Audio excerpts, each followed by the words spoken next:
We got a few more than a year ago, huh? So we've been busy. But first of all, good afternoon, and just first thing I want to do is just thank all of you because all season long and really ever since I've been here, you've all done such a great job of helping share our message from our program. Appreciate that, and highlighting our guys and covering our games. And so it's been a fun year.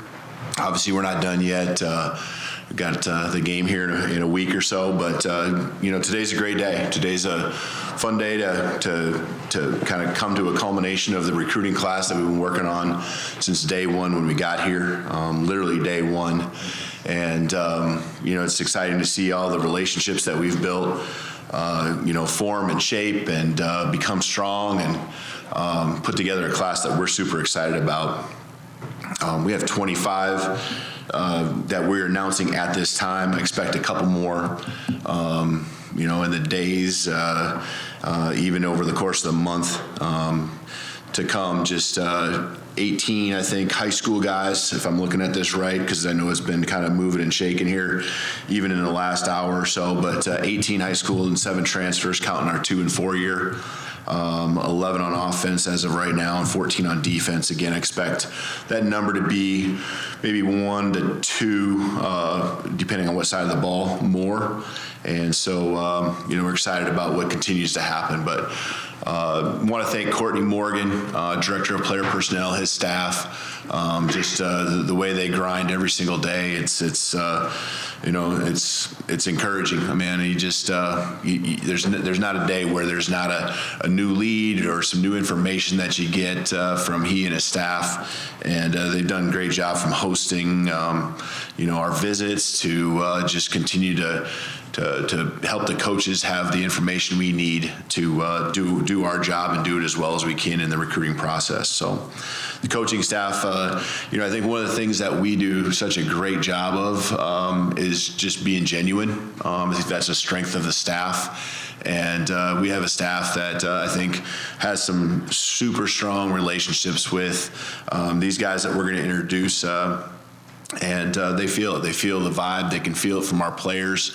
I thanked our team today after practice for their role because they're the hosts for the official visits. They're the ones that really sell, I think, the program as much as anyone. I think about days in the spring and the summer where these guys came to come watch practices or did the official visits, any officials that they took, and just the energy and the vibe that is natural and existing within our program is something I think that stuck out to all these guys that signed today. So thankful for everyone's role in that. And couple just before I actually introduce, I'm going to not go through each guy. I'm just going to go through groups. I'm sure you have questions on particular players, but I think that we needed it across the board. We didn't just need one position, maybe some positions more than others, and usually that's represented by the numbers. And we will continue to recruit those areas that need and have opportunities for more room. But the other piece about this is just, we have great character. I mean, the families and the support systems that these guys have, you just really feel good knowing that, they're supported, and, we're going to be an extension of them when they get here. 9 of the high school signees are expecting to be here, whether it be the winter or the spring. We're expecting at this time, and things always change, may change, not always, but may change. But we expect 6 to be here in January, which is just a few days away, and then we have 3 more coming in the winter that are making plans and on course to do that.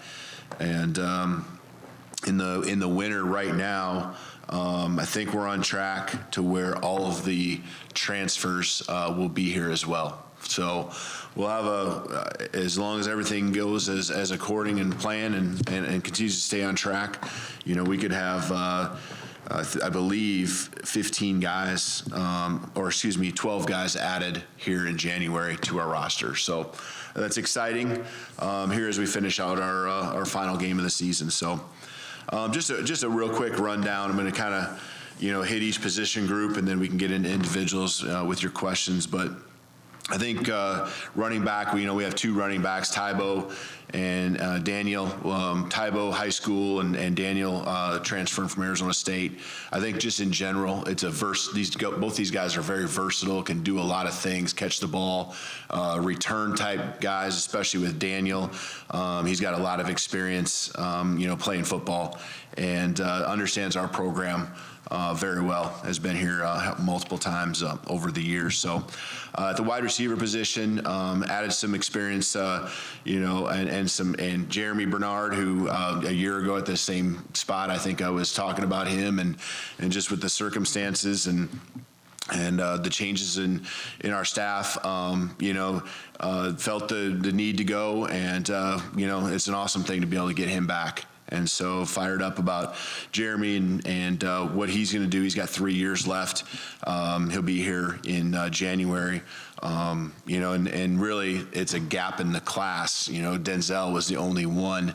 And so those two, are going to be a big part of our future. There's no question. And Jeremy got some experience even on the field this last year, so we will definitely tap into that. Keith and Rashid, our two high school guys. Rashid, I think, I'll get into the individuals, but I think we got a combination of size and athlete, between both of them.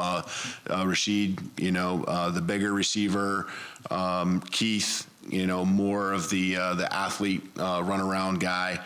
So I think we got a combination of all the body types, everything across the board with the receiver crew. We definitely were shorthanded this year at tight end. Josh will fill a gap we had in our recruiting class. He had over 50 catches this year. Offensive line, we brought in 5 freshmen. I think you see a lot of tackle bodies in that position group. A lot of big bodies that can be grown into, especially with a guy like Elisha Jaquette and Soane Fasolo. Those two guys, exceptional length, and then Zach Henning and Kali also just, guys that got big frames already, and going to be able to put on some good pounds and move exceptionally well for how big they are. Landon Hatchett, interior-wise, can do, center, could play guard, just a really mobile, great athlete all around. Excited to have him, especially out of the state of Washington here. Joe Moore is on the defensive side, a transfer at D-end. He'll play more in the edge position, or D-tackle, can be a swing man, but kind of right there. And then Linnaeus is truly a D-tackle. With their maybe 6'3", 290, 6'3", 295, already got that size. But Joe, Zach, you got Anthony and Jacob really at the edge position there. And so between those 4 guys, you got 2 transfers, 2 high school guys, great length, 6'5", Joe 6 more in the 6'3", maybe 6'4" range. And, Zach was a guy from my alma mater, Sioux Falls, had entered the portal. I would, definitely always kind of know what's going on back home there. And, he fit the bill and what we were looking for, has 3 years left to play. Anthony James, probably the thing I want to make sure I note about him is just, he was one of the guys I think really rallied our recruiting class from the beginning back in the summer. Exceptional player. Can't wait to get him on the football field, but, just who he is and his focus and intensity on, continue to make our recruiting class great was certainly noticeable. Jacob Lane committed this summer, a local Washington prospect that, just, going to be a Mr. Athlete, guy that just, I love the way he carries himself. Had an exceptional season this year, and excited about, what the future is there with those edges and how they're going to follow the guys that we have in the upper tiers and upper grades currently in the program. Linebacker of 3 guys, 2 out of high school, both Southern Cal, with Devin Bryant, Jordan Whitney, guys that can run around, get to the ball in a hurry. Excited for both those guys. They will be here in January. And then Raylan Goforth, a transfer, played, really started, throughout the course of the last 3 years there at USC. a body type that's ready to go and step on the football field. Corner, there's 4 right now. One is a transfer in Thaddeus Dixon from Long Beach City, and the other 3, Caleb Presley, Curly Reed, Leroy Bryant. I mean, that is a phenomenal group. I couldn't be more excited about what that group brings as a whole, but those 3 guys in that grade as freshmen coming in, it's going to be pretty exciting to see what they do. Leroy, and it plays both ways, exceptional, not just as a corner, but as a receiver. And Curly, just really a dominant player. Had an injury a year ago, I think probably snuck under the radar for a while as a junior. We got him to take a look at our place clear out here in Washington, and he loved it. And then of course today with Caleb making the decision and the announcement, I know we can talk a lot about that, but a really cool thing for him to stay home. Couldn't be more proud of the process he's gone through to keep everything open, in his mind, and just see us for who we are, and know that he can make a difference in our program, of course, on the field, but really change and have a trajectory and his impact on what he can do as far as showing guys next year, the year after, that are local, that this is the place to be. Staying home and here in Washington is what you're supposed to do. So obviously a big time player there in our program as well. Safety, the last 2, Diesel and Vincent. Just all around athletes. Vincent, did it both on the offense and the defensive side.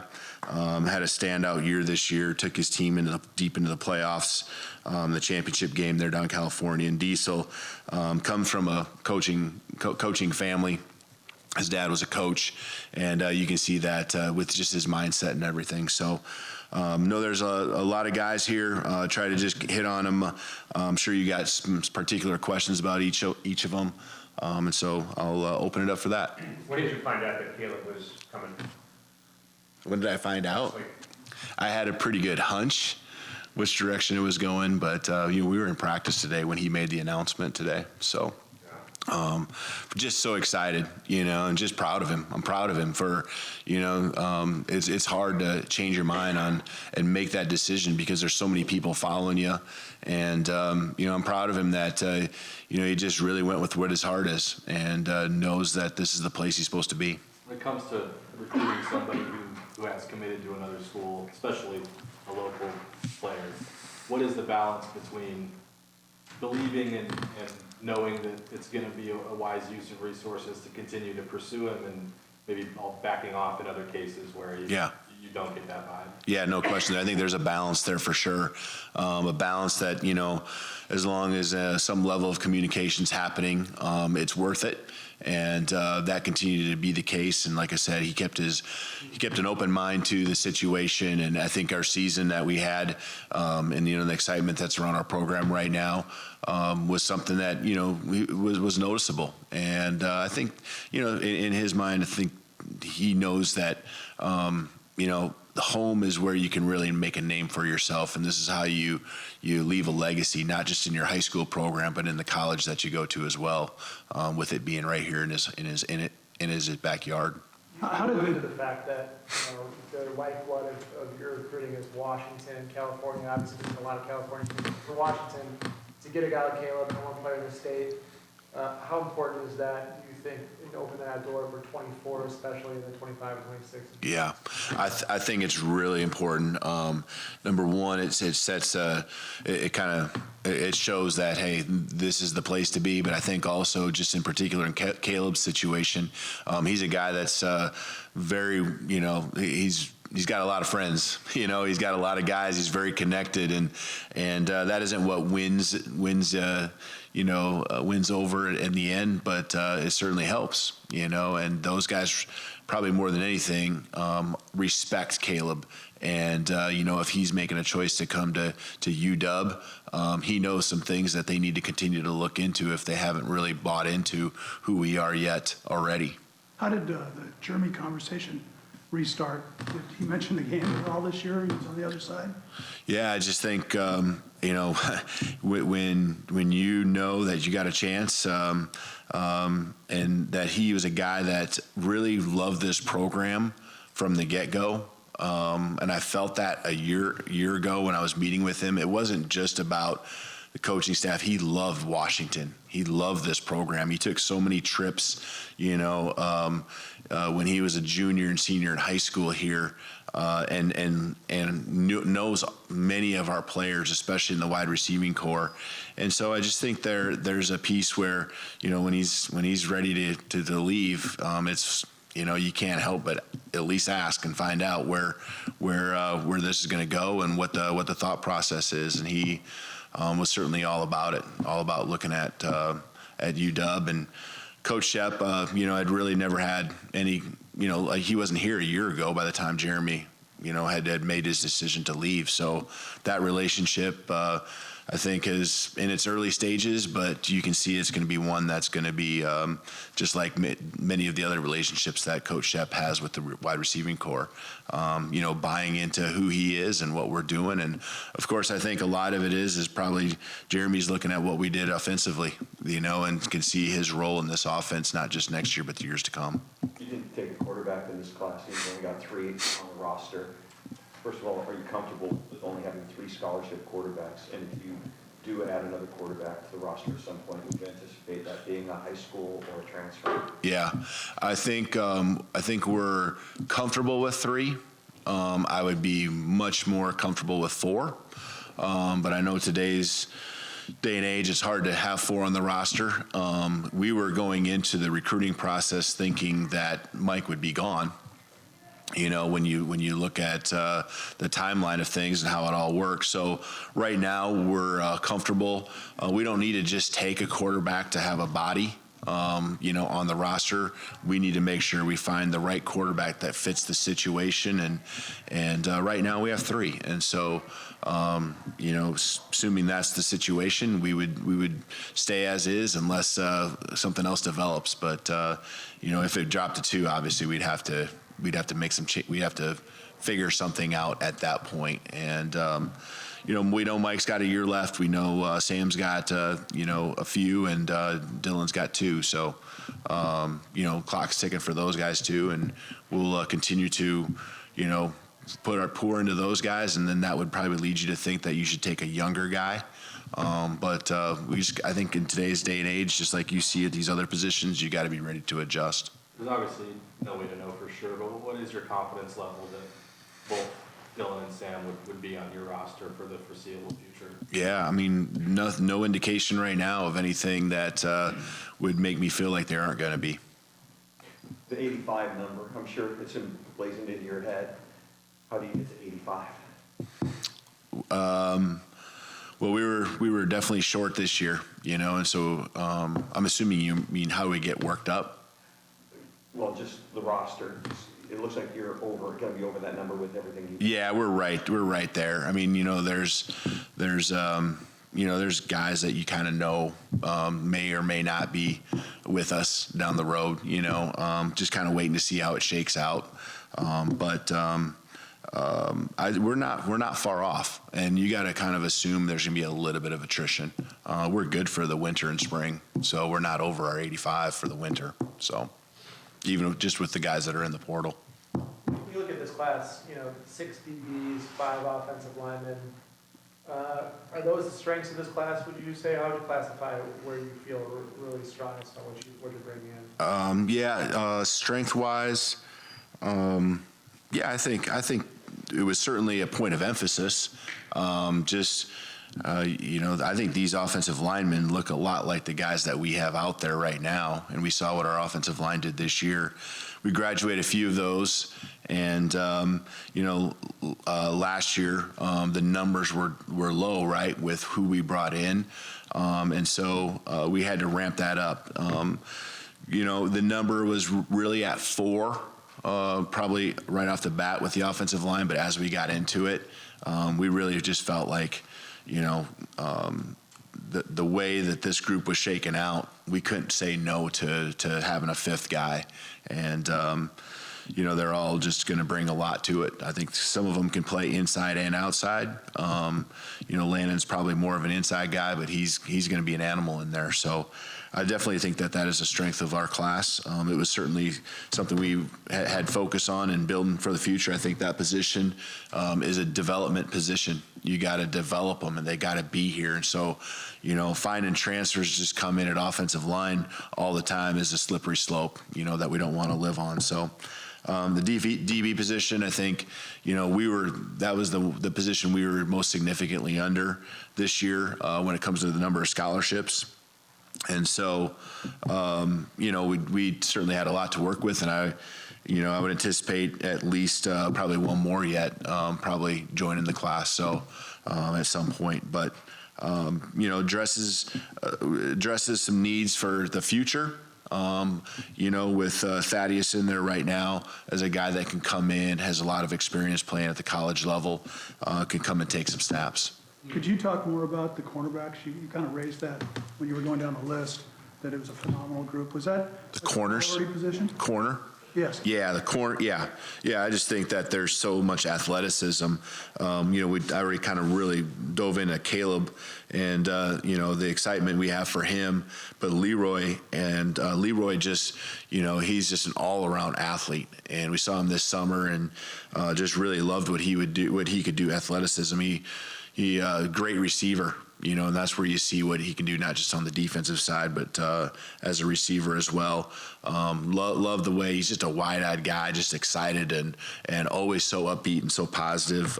He's pretty much first team all everything down there in the NorCal area in the Bay.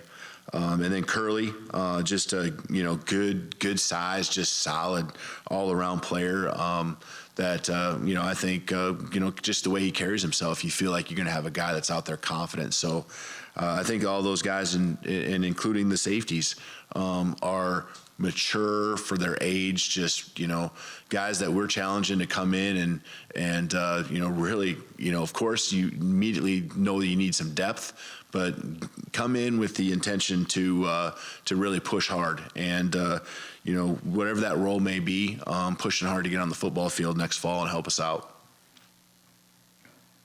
Tyler Rogers is a guy that kind of intrigues me a little bit. He just seems like something that's a little bit different than what you had on the roster. Yeah. And maybe more similar to the guy that you had at Fresno State. Can you talk a little Yeah. Tybo, and what are you really looking for in a running back? Because I know it's just not handing the ball off. Yeah, Tybo was our first commit way back in the winter. And we were aware of Tybo, obviously down there in the valley, not far from Fresno, and we knew who he was and knew what his skill set was. Not just a runner, but a guy that can catch the ball, feels very comfortable out in space, runs really good routes, and just continued to add size. His personality is one that I think just he exudes confidence and power, and I'm really looking forward to the mindset he brings carrying on to the running back position, and I think we nailed it with him. He was our number one guy from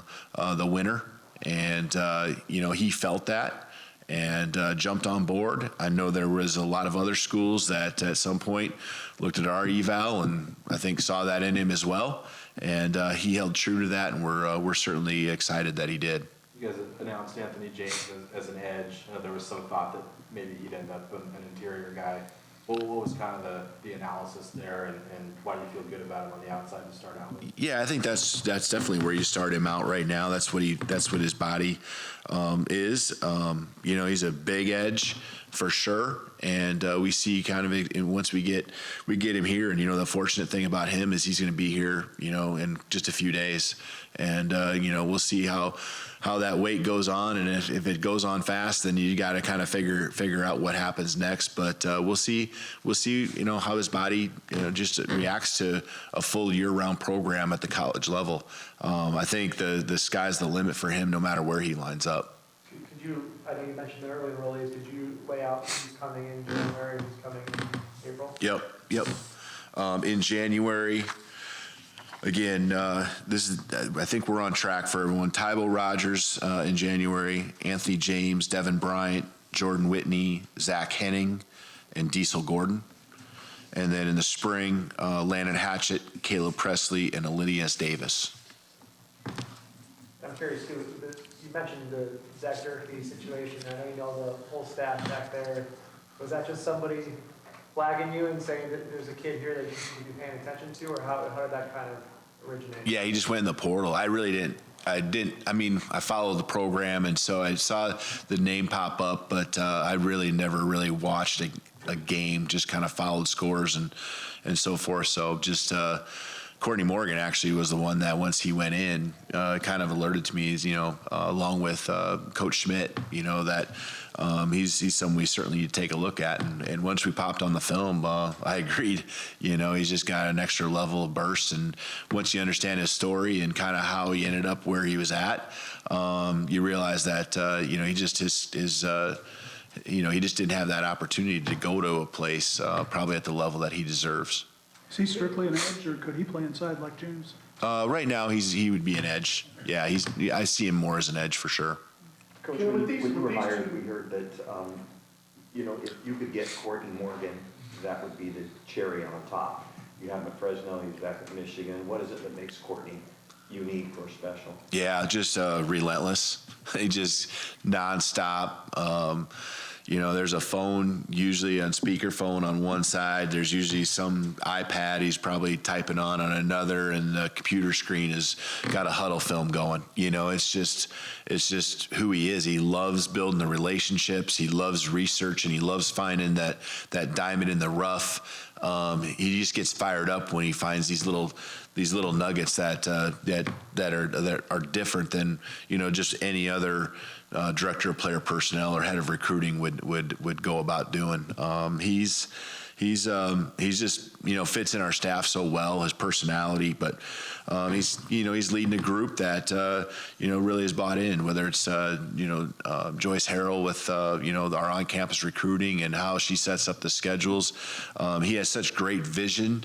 As well, him and Casey Byers have, you've seen the different things we've done, from the California Gold Rush to Loyal to the Soil.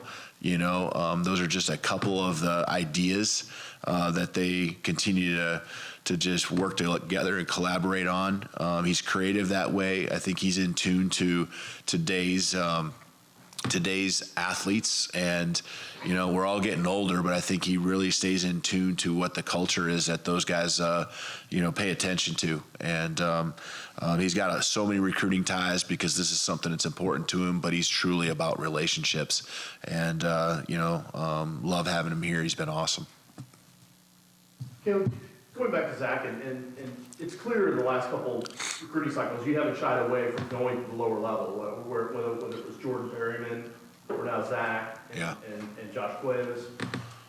When you go out and you identify and you try to evaluate these guys at the lower levels, not guys at Arizona State and SC and what have you, but at the lower levels, what is that extra thing you have to see that really gets you comfortable with the idea that, okay, stepping up to the level we're going to be at is not going to be a problem for these guys? Yeah, I think understanding their story.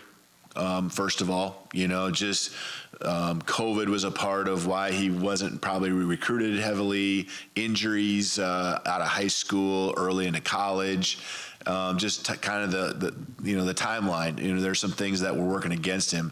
He ends up at Sioux Falls, and just with the situation with the head coach situation there at Sioux Falls, now he's looking for a place to go. And so, it's a thing where, you just kind of understand their story. I think that's the way it was with, kind of the guys you're referring to. And then the second part is just trusting your evaluation, just having people that really see for who they are right now and what their potential could be. And I think our staff does a phenomenal job of not just, pulling up who has the most stars and starting there. I think they really do a good job of studying film, getting into the details, and, trying to figure out, okay, what is this what is this body type that this person has now? What could it be? You know, is he tapped out on his speed? You know, what are the other little variables, and what's the makeup? You know, what's the attitude, and you know, how does this guy give effort? And I just really feel like, you know, we do a good job. And I think a lot of people, if you follow the recruiting over the course of the year, I think a lot of other people trust our evaluations as well. You know, so you know, I think hats off to the staff, and I didn't even cross my mind right away that Zach would be a guy until, you know, a guy like Courtney does the eval and watches the film. Eric Schmidt does the same thing, and Coach Morrell, Chuck Morrell, does the same thing as well. And then I turned on the film like, wow, yeah, you guys are right. Awesome. Thank you, guys.